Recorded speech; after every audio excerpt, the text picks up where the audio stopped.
Hi friends, நீ நான் காதல் அடுத்த வாரத்துக்கான ப்ரோமோ பார்க்கலாம் வாங்க. நிச்சய தாம்பூலத்தட்டு மாற்ற போகிறாங்க. அந்த சமயம் முரளி வெளியிலேருந்து பாலை போட்டுறாங்க. போட்டதோட தட்டு கீழே விழுந்துருது. உடனே அபசகுனம் அப்படின்னு சொல்லிட்டு இதுதான் சாக்குன்னு சொல்லி நிப்பாட்ட சொல்கிறாங்க ராகவ் சித்தி. அதெல்லாம் வேணாம் சித்தி, எதுக்கு இப்படி நல்ல காரியம் நடக்கையில் இப்படிலாம் பண்ணாதீங்க அப்படின்றாங்க. ஏன்னா அபி அப்பா அம்மா எல்லாருமே நிறுத்திடாதீங்க, வேணாம் என் பிள்ளை நல்லபடியாக வாழணும், ஆசைப்படுற வாழ்க்கையை கெடுத்துடாதீங்க அப்படின்னு சொல்கிறாங்க. ஆகாஷ் டே அண்ணா பேசுகிறாங்கிறாங்க. அபி அனு எல்லாருமே கண் கலங்கி போய் நிற்கிறாங்க. ராகவ் சொன்ன கையோட சித்தினால் மறுக்க முடியல. சரின்னு சொல்லி வேறு வழியே இல்லாமல் நிச்சயத்துக்கு ஒத்துக்கிறாங்க. நல்லபடியாக ஃபங்க்ஷன் முடியுது. வீட்டுக்கு செம்ம காண்டில் வயிற்றுச்சலோட வர்றாங்க மாமியாலும் மருமேன்னு. அந்த கையோட அஞ்சலிக்கு அந்த பாலில் வழக்கமாக கொடுக்குற மருந்தை கொடுத்து கலக்கி கொடுத்துட்றாங்க. கருப்பை உண்டாகாத மருந்து. அதை அவங்க என்ன பண்ணுறாங்க, அப்படியே அபி கொடுக்குறாங்க இல்லையா, அந்த மாத்திரை சாப்பிட்றதுனால பால் குடிக்கக்கூடாதுன்னு சொல்லிடுறாங்க. அதை கொண்டே கொட்டிடுறாங்க. இதை பார்த்துட்டு அப்படியே சுந்தரி செம்ம காண்டாகிறாங்க. அடி பாவி மகளை, நான் கஷ்டப்பட்டு கொடுத்தா நீ இப்படி அடி பண்ணுற, இருடி நான் உன்னை கைங்களமாக பிடிச்சி உன்னை பாரு அப்படின்னு சொல்லிட்டு பயங்கரமாக திட்டுறாங்க. அடுத்து பார்த்தீங்கன்னா அபி என்ன பண்ணுறாங்க, ஆர்டர் நமக்கு நல்லபடியாக கிடச்சிச்சு, அப்போ மறுபடியும் அங்கேயே போய் கேட்போம்மா, அப்போ நமக்கு நல்லது தானே அப்படின்ட்டு அபி மறுபடியும் அதே கம்பெனிக்கு போகிறாங்க. போயிட்டு எனக்கு ஆர்டர் கொடுக்குறீங்களா, நான் மறுபடியும் தச்சு தரேன், நான் தச்சு கொடுத்தாருதா துணியெல்லாம் நல்லா இருந்துச்சா, டிசைனிங் நல்லா இருந்துச்சா சார் அப்படின்னு போய் கேட்குறாங்க. அவர் என்ன பண்ணுறாரு, எங்கே கிழிஞ்சிச்சு, நீ எங்கே கொடுத்த தச்சு ஒன்றுமே வரலையே, நான் என்ன பண்ண முடியும் அப்படின்னு மனசில் நினச்சிக்கிறாங்க. இந்த உண்மையை சொல்லலாமா வேணாமா, இவ பாட்டுக்க மாடல் நல்லா இருக்கா, டிசைன் நல்லா இருக்கா, பட்டன் சூப்பராக நான் தச்சிருக்கேங்க அப்படி இப்படின்னு சொல்கிறாளே, அதுவும் சாம்பிள் கொடுத்த பட்டனை விட நான் வேறு நல்ல பட்டன் தச்சிருக்கேன் அப்படின்லாம் சொல்கிறாங்களா. அதனால் அவர் என்ன பண்ணுறாரு, உண்மையை சொல்லாட்டி இந்த பொண்ணு விடாது போல இருக்கே, இல்லைம்மா அப்படின்னு சொல்லிட்டு சொல்ல ஆரம்பிக்கிறாரு. என்ன சார் சொல்லுங்கள் அப்படிங்கிறாங்க. நான் நல்லா தச்சு தரேன், நான் எந்த குறையும் வைக்க மாட்டேன் அப்படி இப்படிங்கிறாங்க. குறித்த நேரத்துக்கு தச்சு கொடுத்தனா இல்லையா அப்படின்னு சொன்னோன்னே, எங்கேம்மா நீ கொடுத்த, என்ன சார் சொல்கிறீங்க அப்படின்னு நடந்ததை சொல்கிறாங்க. உன்னோட துணி எதுவுமே வந்து சேரலம்மா, நான் ஃபஸ்ட்டு சொன்னேனே அதுதான் உண்மை, என்ன சார் சொல்கிறீங்க அப்படின்னு அப்படியே அதிர்ச்சி எடுத்து போய் எந்திரிக்கிறாங்க. அப்படியே பயங்கர ஆச்சரியத்தோட அதிர்ச்சியோடு எந்திரிச்சு நிற்கிறாங்க.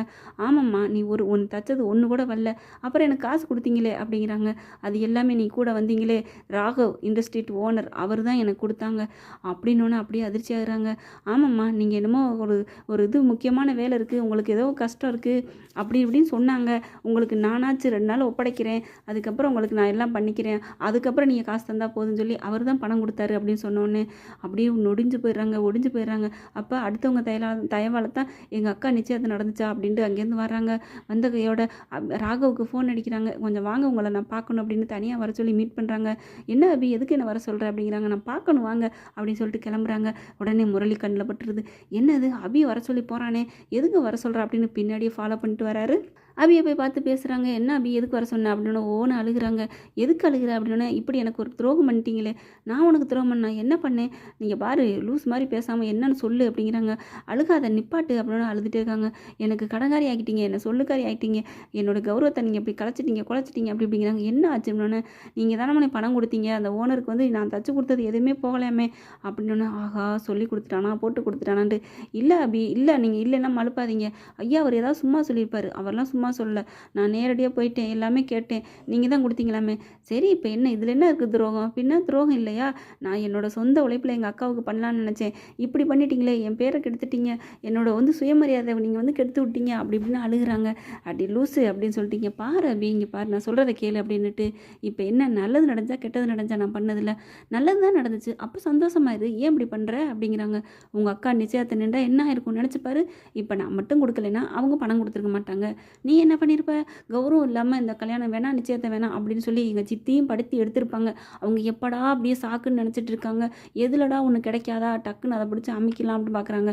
அவங்களுக்கு மத்தியில் உன்கிட்ட பணம் இல்லை, நீ வேற வெட்டி சவடாலாம் வீம்பா சவால் விட்டு வந்துட்ட, இப்போ அப்போதைக்கு நீ எவ்வளோ அழுத எனக்கு தாங்க முடியல தெரியுமா அப்படின்னு பார்க்குறாங்க.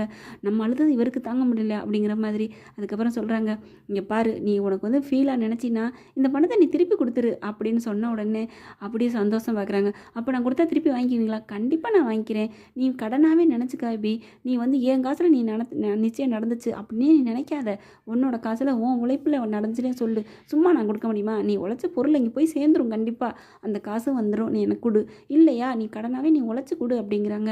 அப்புறமா சந்தோஷமாக ரொம்ப தேங்க்ஸ் அப்படிங்கிறாங்க. அதுக்கப்புறம் என்ன இருந்தாலும் நீங்கள் வந்து எனக்கு ரொம்ப பெரிய உதவி பண்ணியிருக்கீங்க அப்படிங்கிறாங்க.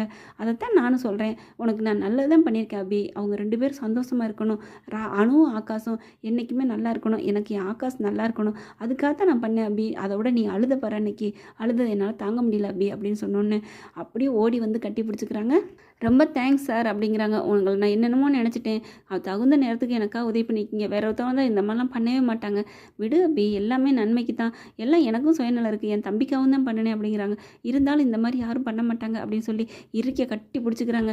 சரி விடு விடு, பாரு அழுகை நிறுத்து அப்படின்னு சொல்கிறாங்க. ஆனந்த கண்ணீருங்க, இது ஒன்றும் அழுகை இல்லை அப்படிங்கிறாங்க. அப்புறமா படார்னு விளையிடுறாங்க.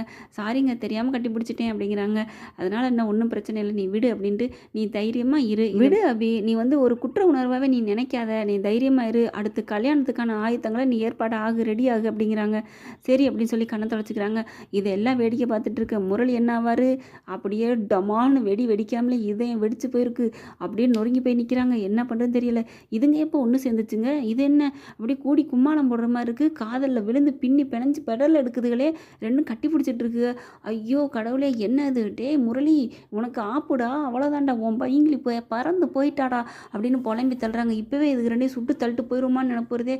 ஐயோ, இப்படி 2 பேரும் கட்டி பிடிச்சிருந்த யாரும் வெறி ஆகுறாரு. லைட்டாக அப்படி உரசுனாலே தான் லவர் மேலே காண்டாவார். இவன் கட்டி பிடிச்சிட்டு இருக்க பார்க்குறாளா.